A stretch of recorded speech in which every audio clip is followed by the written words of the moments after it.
अधिकारी आहेत त्यांना इथली जनता आहे, स्थानिक जनता 90% जनता ही इथली वयस्कर आहे. बऱ्यापैकी त्यांना अडाणी म्हणता येईल. त्यांना हिंदी बोलता येत नाही आणि ह्यांची कायमची जबरदस्ती आहे की आमच्यासोबत हिंदीमध्ये बोला. सर्वात महत्वाचं म्हणजे ही बँक आहे, ही सेवेकरी बँक आहे. यांनी आपल्याला सेवा दिली पाहिजे. केंद्र सरकारचा नियम आहे त्रिभाषा सूत्र, त्याप्रमाणे स्थानिक भाषा प्रथम, मराठी प्रथम, त्यानंतर पर्यायी भाषा म्हणून इंग्रजी किंवा हिंदी. मराठीत सेवा मिळणे हा आपला अधिकार आहे.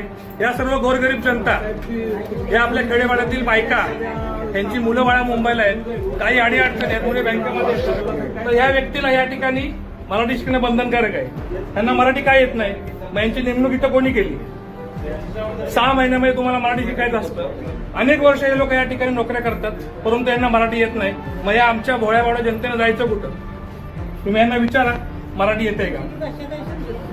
जाऊ म्हणता शिकून या, आम्हाला गरज नाही, हिंदीतच बोला.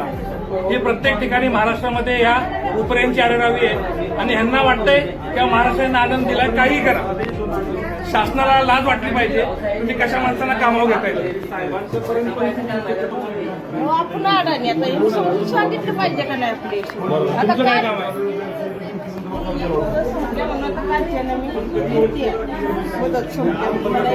काय